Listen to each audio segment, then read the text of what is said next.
ചേച്ചി അന്ന് കണ്ടോ അവനെവിടെ എടാ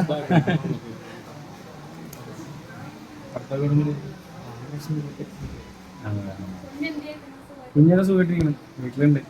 ഞാനപ്പോ ഇന്ന് വരാൻ പറ്റുമെന്ന് വിചാരിച്ചല്ല. ആ അയ്യോ ഒന്നും പറയണ്ട, അത് എപ്പോഴും പറയും. ശരി സ്റ്റേഷനിൽ നിലവിൽ പറയും. കൊച്ചിന്റെ സുജയുടെ ഒന്നും വന്നിട്ടുണ്ടായിരുന്നില്ല. അന്ന് നമ്മള് നാശക്കട പോണ്ടായില്ലേ അല്ലേ? അപ്പൊ ഇന്നലെ രാത്രിയാണ് മീൻസ് ഇന്നൊരു വേറെ പരിപാടി ഉണ്ടായിരുന്നു. അപ്പൊ വന്നോന്ന് വിചാരിച്ചിട്ട് അത് ഏറ്റവുകൊണ്ടാണ്. പക്ഷെ ഇന്നലെ രാത്രി ക്യാൻസലായി. അതാണ് ഓടിപ്പിടിച്ച് വന്നത്. ഞാനപ്പോ അവര് വന്നിട്ട് പോയ സാധിച്ചേട്ടനൊക്കെ സാധിച്ചേട്ടൻ്റെ കൂടെ വരാമെന്ന് വിചാരിച്ചാണ്. അപ്പൊ പിന്നെ നടന്നില്ല. ഓ നമുക്കില്ല